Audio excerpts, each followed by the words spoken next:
ভাই আমার এই পৃথিবীতে নারী যদি হতে হয় তো খাদিজার মতো হও, কারণ নবীজির এক কথাতে খাদিজা রাদিয়াল্লাহু তাআলা আনহা যত পয়সা সম্পদ ছিল সব এতিম দুস্থ দরিদ্রকে দান করে দিয়ে বিনিময়ে আমার নবীকে স্বামী হিসেবে পেয়েছে। মেয়ে যদি হতে চায়, আদর্শ যদি পেতে চাও তো খাদিজার দিকে লক্ষ্য করো, টাকার অহংকার করো, আমার নবীকে স্বামী হিসেবে পাওয়ার জন্য সবকিছু ত্যাগ করেছে খাদিজা। আল্লাহ তাকে জান্নাতুল ফেরদাউস নসিব করুক, সকলে বলেন আমিন। আমার নবী যেদিন ইন্তেকাল করবেন, আয়েশাতুল হুমায়রা রাদিয়াল্লাহু তাআলা আনহা এই রানের উপর আমার নবীর মাথা, ইন্তেকালের আগে বলছে, আয়েশা ঘরে কি কোনো সোনা আছে, রূপো আছে? বলছে, ইয়া রাসূলুল্লাহ আছে কিছু। বলছে, আমি রাসূল মরে যাব, ইন্তেকাল করব, তারপরে আমার ঘরে স্বর্ণের টাকা থাকবে, রূপার টাকা থাকবে, আমি কিসের নবী? আমি তো রহমতের নবী, দয়ার নবী। আমি বেঁচে থাকতে যা কিছু আছে সব বার করে দাও, গরিবদেরকে দিয়ে দাও। আমি নবী নিঃস্ব হয়ে, আমি নবী মিসকিন হয়ে আমি দুনিয়া থেকে যেতে চাই।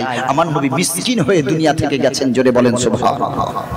অহংকার না, কে অহংকার করে পার পেয়েছে? ফেরাউন, নমরুদ, সাদ্দাত, সব কোথায় চলে গেছে?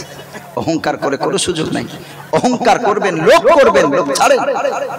হযরতে মুসা নবীর জীবনে সময় একটা ঘটনা আছে কোরআন মাজিদে। এত লোভী একটা মানুষ ছিল, খুব ধনী, খুব ধনী, কিন্তু বিয়ে করেনি। তার একটা ভাইপো ছিল, বিশাল টাকাওয়ালা, টাকার মালিক। মরে গেলে কে তার ওয়ারিস হবে, উত্তরাধিকার পাবে? তো ওই ভাইপোটাকে সঙ্গে রেখেছে যে আমি মরে গেলে তুই আমার জমি জায়গা ঘর বাড়ির মালিক হবি। ভাইপোটা এত লোভী, ও জানে যে আমার চাচা মরে গেলে আমি সব সম্পত্তির মালিক হব। তারপরে ও খুব দ্রুত মালিক হওয়ার লোভে চাচাকে রাতের অন্ধকারে হত্যা করে দিয়েছে। কি লোভ দেখে, তাড়াতাড়ি মালিক হবে। রাত্রেবেলা হত্যা করে দিয়েছে, ওই বডিটা নিয়ে, হত্যাকৃত বডিটা নিয়ে অন্য একটা ভালো মানুষের ঘরের কাছে রেখে দিয়েছে। সকাল হয়ে গেল, বিশাল শোরগোল হচ্ছে, মারপিট হবে, মারামারি। গ্রামের বেশিরভাগ মানুষ এই ভাইপোর দলে, যে মার্ডার করেছে। কারণ ভাইপো বলছে আমার একটা মাত্র চাচা, তাকে এইভাবে মার্ডার করলো সম্পত্তির লোভে। যার ঘরের সামনে দিয়ে এসেছে সবাই বলছে তুই খুন করেছিস, তাছাড়া না খুন করলে তোর ঘরের সামনে লাশ লাগে কি করে? বলবে না, বলবে না? দুই দলের বিশাল মারামারি হব ভাব। একজন আলেম বলছে, আমাদের মাঝখানে এখনো তো মুসা আলাইহিস সালাম জীবিত আছেন রে, তো ফায়সালা তার কাছে নিবি, যে মারামারি করছিস কেন? হযরতে মুসা আলাইহিস সালামের কাছে যাওয়া হলো। গিয়ে যখন সব ঘটনার বৃত্তান্ত বলা হলো, হযরতে মুসা নবী তখন বললেন, বা ইদে ক্বালা মুসা লিকওমিহি ইন্নাল্লাহা ইয়া'মুরুকুম আন তাযবাহু বাকারা। মুসা নবীর কাছে গিয়েছেন ফায়সালা নিতে। যখনই দুই দল, বাদী আর বিবাদী পক্ষ যখন গিয়েছেন, মুসা নবী বলছে গরু জবাই কর। কি বলছেন? গরু জবাই কর। আচ্ছা, আমি আপনার কাছে ফায়সালা নিতে গেছি, আপনি যদি বলেন গরু জবাই কর, তো আপনি রেগে যাবেন না খুশি হবেন? কথা বলেন। বলে এর বাবার জন্মে খাওয়া হয়নি, ফায়সালা নিতে এসেছে, এখন বলে গরু জবাই কর। কি আশ্চর্য কথা! হযরতে মুসা আলাইহিস সালাম বলেন তার জাতিকে, তার কওমকে, আনতাযবাহু বাকারা, গাভী জবাই করো। এইবার তারা বলতে শোনো, ক্বালাত আতাত্তাখিদুনা হুজুয়া। আচ্ছা, আমাদের সাথে আপনি ঠাট্টা করছেন? আপনার কাছে এসেছি গরু মানে ফায়সালা নিতে, কে মার্ডার করার আসামি, কে মার্ডারের অপরাধী, সেইটা আপনি কোথায় বলে দেবেন? নবী হয়েছেন আর আপনি বলছেন গরু। আপনাকে অন্য সময় আমরা ভালো দাওয়াত দিয়ে খাওয়াবো, এখন ফায়সালা করেন। আপনি আমাদের সাথে মজাক করবেন না, ঠাট্টা করবেন না। হযরত মুসা আলাইহিস সালাম বলেন, ক্বালা আউযু বিল্লাহি আন আকুনা মিনাল জাহিলিন। একম, আমি মূর্খদের অন্তর্ভুক্ত না। তোরা মনে করছিস আমি গাভী জবাই করার কথা বলেছি বলে আমি তোদের সাথে ঠাট্টা করছি, মূর্খের মতো ব্যবহার করছি না। আমি মূর্খ না, আল্লাহর কাছে আশ্রয় চাই, প্রার্থনা করি আমাকে আল্লাহ মূর্খ বানাননি। জোরে বলেন সুবহানাল্লাহ। তাহলে কি করবে?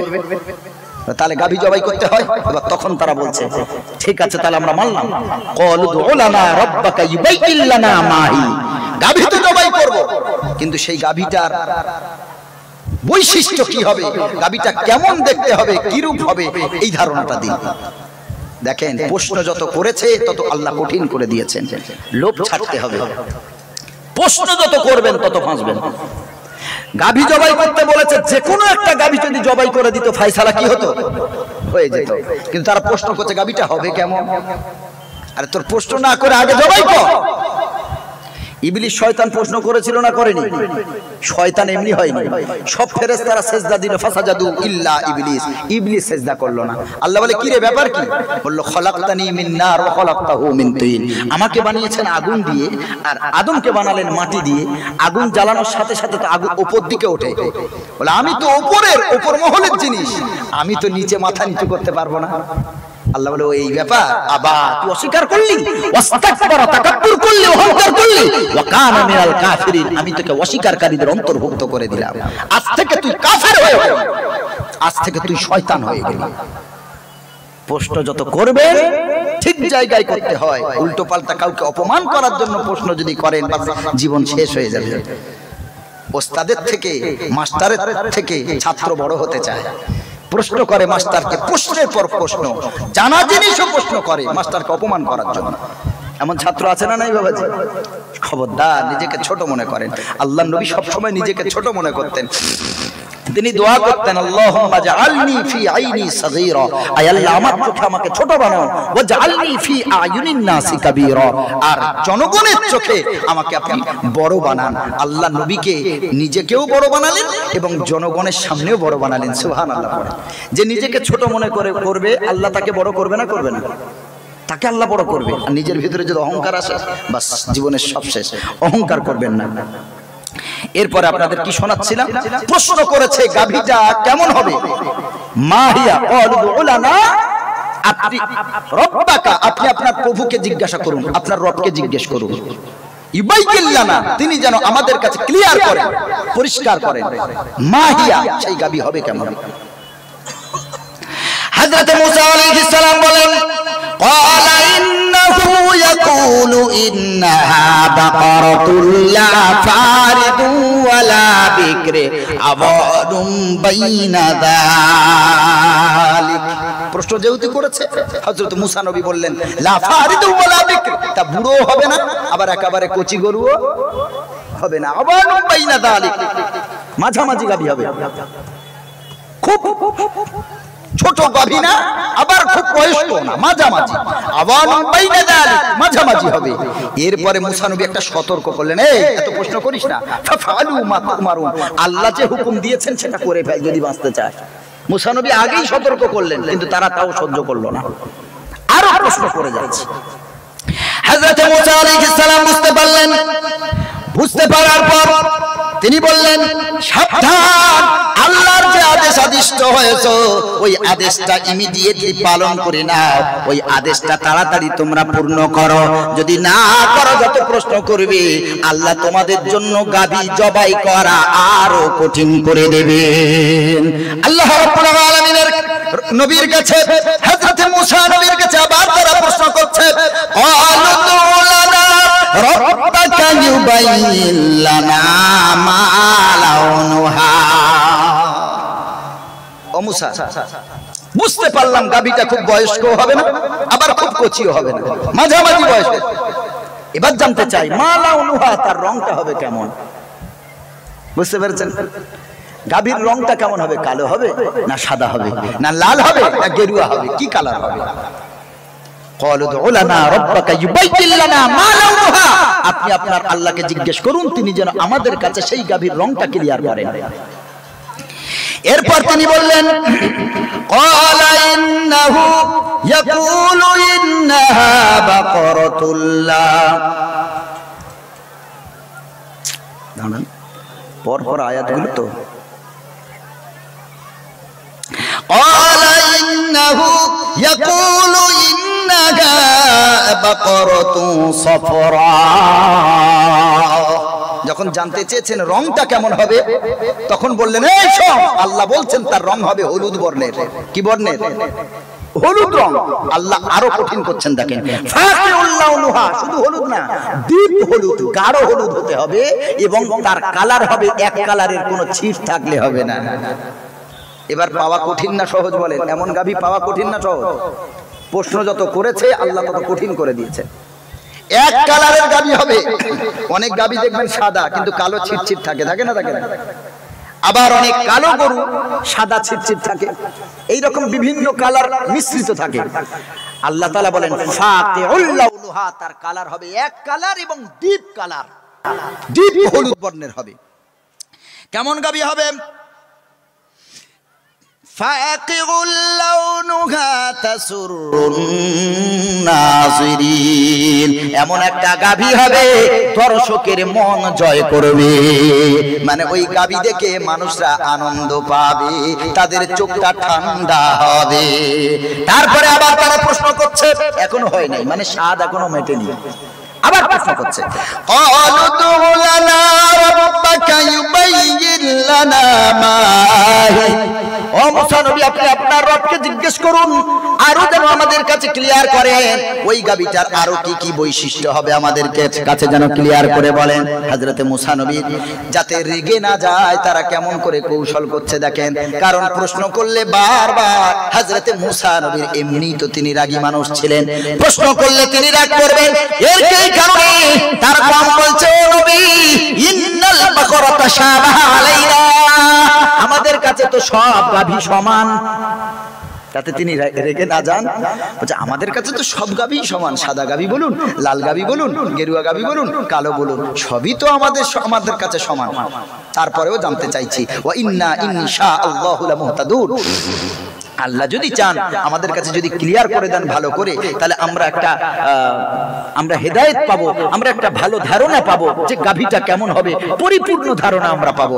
আল্লাহর নাম দিয়ে হযরতে মুসা নবীর মন নরম করছে যে আল্লাহ যদি চান ইনশাআল্লাহু লামুহতাদুন, আল্লাহ যদি চান তো আমরা হেদায়েতের উপরে থাকবো, সঠিক একটা ধারণা পাবো। মুসা নবী চুপ করলেন। মুসা নবী বুঝতে পেরেছেন তোদের আবহাওয়া ভালো না।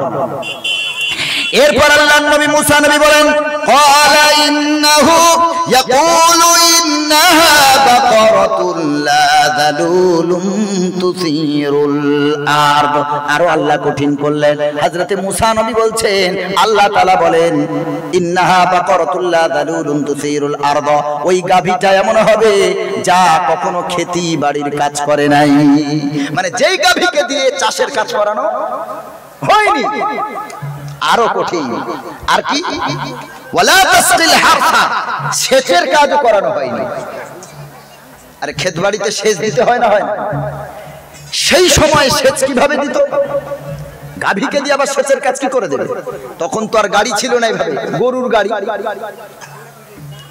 গাড়ি, ঘোড়ার গাড়ি, উটের গাড়ি, এইসব, সেই সব গাড়িতে পানি, সেই সব জায়গায় তো পানির অভাব, সেই জায়গাতে পানি লোড করে নিয়ে তারপরে সেচ দেওয়া হতো, বাগানে পানি দেওয়া হতো। আল্লাহ তাআলা বলেন গাভীটা এমন হবে তা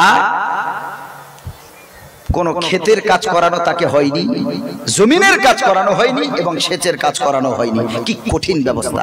তারপর আল্লাহ তাআলা কি বললেন? মুসাল্লামাতুন, সুস্থ থাকবে গরুটা, ওই গাভী থাকবে সুস্থ, কান কাটা হবে না, লেজ কাটা হবে না, শিং ভাঙা হবে না। বকরা ঈদের সময় যদি একটা গাভীর যদি পুরো লেজ কাটা থাকে, ওই গাভীতে কুরবানি হবে? হ্যাঁ, পুরো কান কাটা কুরবানি হবে না, সুস্থ থাকতে হবে। এবার আল্লাহ তাআলা বলেন মুসাল্লামাতুন, ওই গাভী হবে পরিপূর্ণ সুস্থ, কোনো রোগ থাকবে না, কোনো খুঁত থাকবে না, কোনো ডিসপুট থাকবে না। আর কি? লা শিয়াতা ফিহা, কোনো খুঁত থাকবে না, নিখুঁত হতে হবে। লা শিয়াতা ফিহা, কোনো খুঁত যেন না থাকে। আরো কঠিন। এইগুলো পাওয়ার পর, এতগুলো কথা শোনার পর হযরতে মুসা নবী আলাইহিস সালামের কওম এবার বলছেন ক্বালুল আনা জিইতা বিল হক। এই তো এতক্ষণ পর আপনি আমাদের একটা ক্লিয়ার ধারণা দিলেন। মানে এত কঠিন হয়ে যাওয়ার পরেও মুসা নবীকে বলছেন এতক্ষণ পর আমরা একটা স্বচ্ছ স্পষ্ট ধারণা পেলাম। এরপর আল্লাহ রাব্বুল আলামিন বলেন ফাযাবাহুহা, তা তারা জবাই করলো। ওমা কাদু ইয়াফালুন, জবাই করার ইচ্ছা কিন্তু তাদের ছিল না। কারণ এইরকম একটা গাভী এত সুন্দর দেখতে, এই গাভী পাওয়ার পর কেউ কি জবাই করতে চায়? তারপরে তারা কিনেছিল কত? মুফাসসিরিনে কেরাম লিখেছেন, হাদিসের মধ্যে আছে, যেই ব্যক্তির কাছে এইরকম একটা গাভী পেয়েছিল সেই ব্যক্তি গাভীটাকে বিক্রি করেছিল, যে এই গাভীটা জবাইয়ের পরে চামড়া দিয়ে মুড়ে যতগুলো সোনা হবে, এতগুলো সোনার বিনিময়ে এই গাভীটা বিক্রি হবে। আচ্ছা, এই ব্যবস্থা করে দিয়েছেন কে? জোরে বলেন না, আল্লাহর নাম জোরে বলেন না। এই ব্যবস্থা করেছেন কে? প্রশ্ন করেছে, কঠিন করেছেন। একটু জয় শ্রীরামের ধ্বনি দিই বাবাজি, একটু রামের ধ্বনি দেবো গো। আল্লাহর ধ্বনি তো রামের ধ্বনির থেকে ছোট, তাই না? নাউযুবিল্লাহ। আল্লাহ তাআলা বলেন কালিমাতুল্লাহি হিয়াল উলিয়া, আমার ধ্বনিটা সবচেয়ে বড়। হিন্দুরা একবার জয় শ্রীরাম কেউ একজন বললে সব, যে যেখানে থাক সব একসঙ্গে বলে, তারা বোঝাতে চায় আমাদের ভিতরে ঐক্যবদ্ধ, আমরা ঐক্যবদ্ধ, আমাদের ভিতরে ইউনিটি আছে। এমনি কি কারিমুল্লাহ জিয়াতে মোচমানের বাচ্চা বলে গো? আমাদের মতো এই হাল দেখে আমরা ওই সব ভাষা তো প্রয়োগ করতে পারি না, আমরা তো ওই সব ভাষা বলি না। কারণ আমাদের এই অবস্থা, তাকবীর দিতে বলছে যেন কবরের ডাঙা জলসা করছে। একটু জোরে তাকবীর দেন, নারায়ে তাকবীর।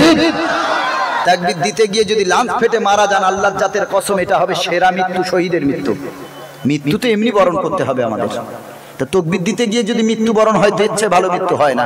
সবাই জবান ছেড়ে, গলার আওয়াজ ছেড়ে তাকবীর দেন, নারায়ে তাকবীর, নারায়ে তাকবীর।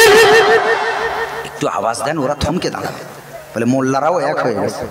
এমনি তো বাবরি হারিয়েছি, জ্ঞানব্যাপী হারিয়েছি, তারপর আর একটা কি মসজিদ, আলা কি একটা নাম ভুলে যাচ্ছি, সবগুলোই তো হারাচ্ছি, আরো যে কত হারাবো ঠিক নাই। যতক্ষণ মোল্লা তো লোভী, আমি খাচ্ছি, আমি ভালো আছি তো তোর কি, আমি তোর দিকে গুরুত্ব দিই না, পাশের বাড়ি খেলো কি না খেলো ওসব দেখার ধান্দা নাই, আমি ভালো আছি তো আবার কি। আরো মার আসছে, দাঁড়ান, সাবধান।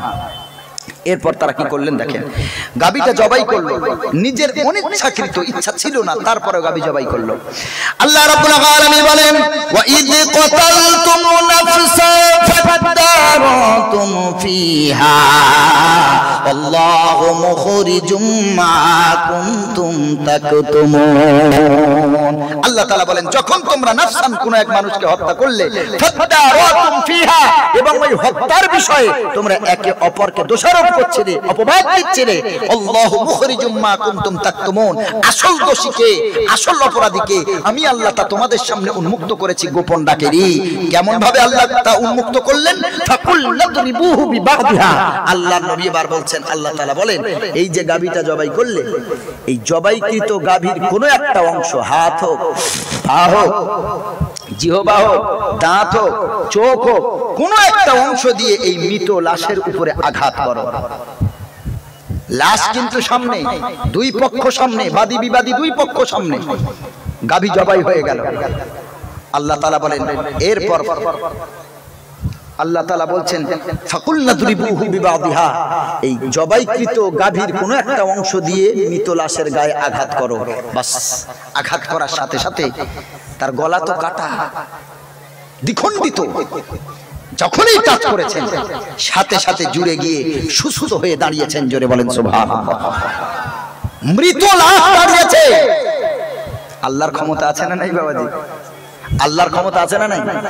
আল্লাহ রাব্বুল আলামিন বলেন ইন্নাল্লাহা ফালিকুল হাব্বি ওয়ান নাবা ইউখরিজুল হাইয়্যা মিনাল মাইয়িতি ওয়া মুখরিজুল মাইয়িতি মিনাল হাইয়্যি।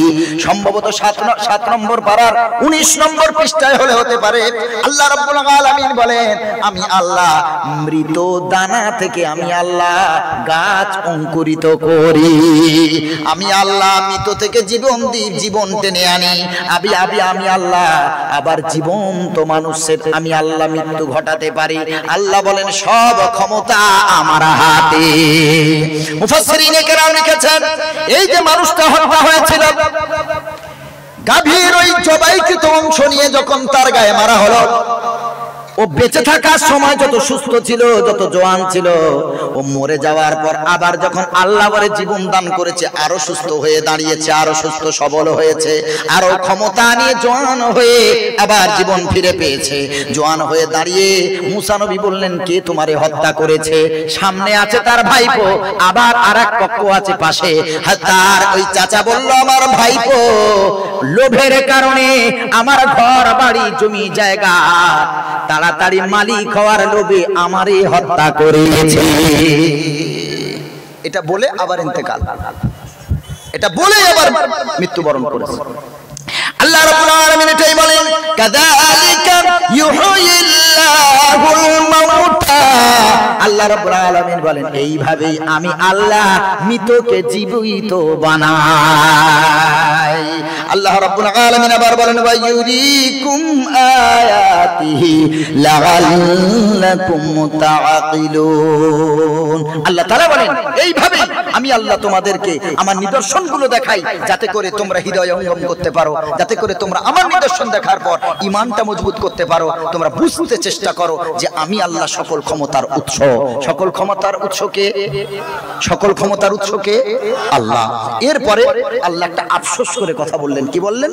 সুম্মা কাসাত কুলুবুকুম মিন বাদি যালিক ফাহিয়া কাল হিজারাতি ওয়া শাদ্দু কাসওয়া।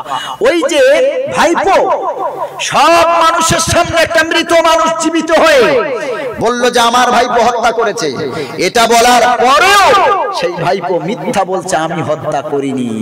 আচ্ছা, কোন মানুষ এটা জানার পর আর বিশ্বাস করবে? একটা মৃত মানুষ জীবিত হয়ে যখন বললো আমারই ভাইপো আমারে হত্যা করেছে। ওই জাতিগুলো ছিল ইহুদি জাতি, এমন ক্রিটিক্যাল ইহুদি জাতি।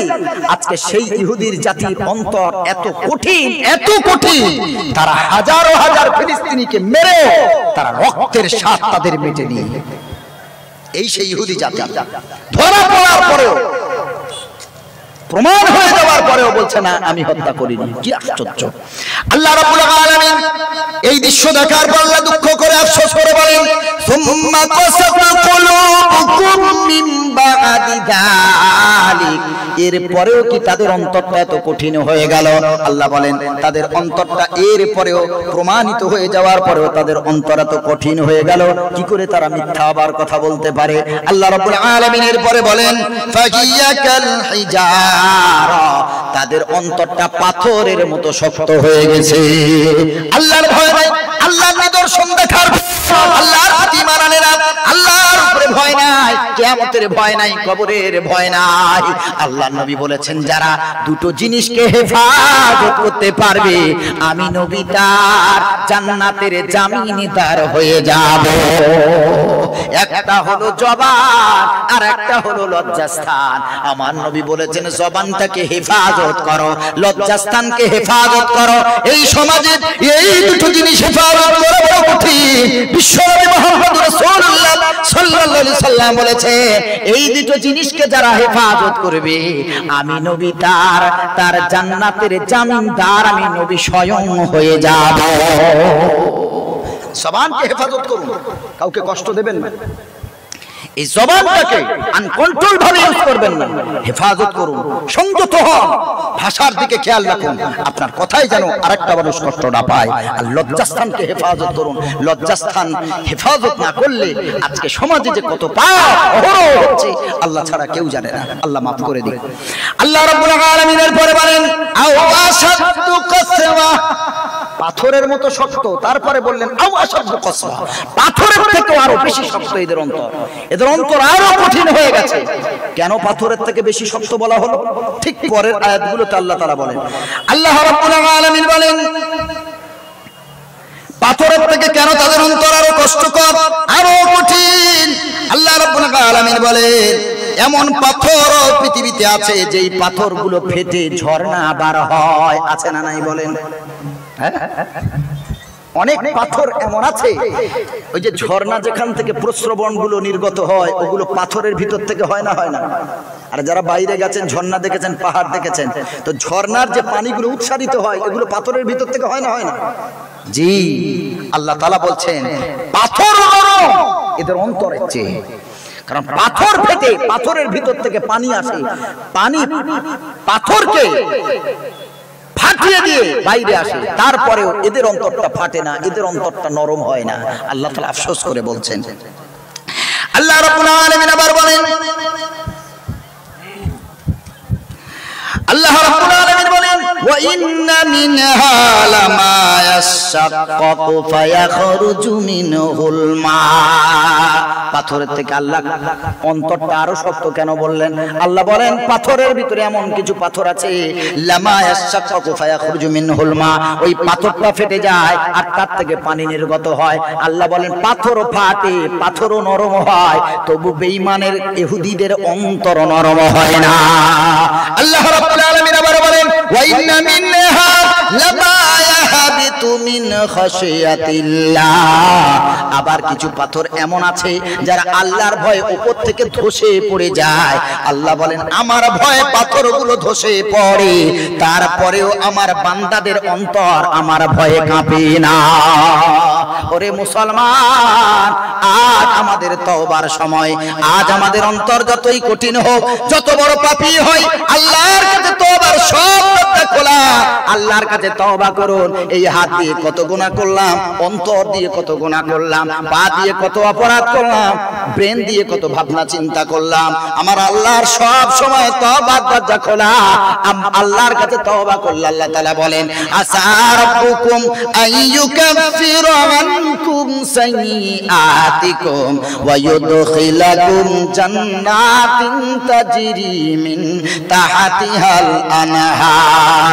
আল্লাহ রাব্বুল আলামিন বলেন, ইয়া আইয়ুহাল্লাযীনা আমানু, ও ঈমানদাররা, বিশ্বাসীরা, তুবু ইলাল্লাহ, আল্লাহর নিকটে তওবা করো, আত্মসমর্পণ করো, তাওবাতান নাসুহা, সত্যিকারে তওবা করো, খালিস দিলে তওবা করো।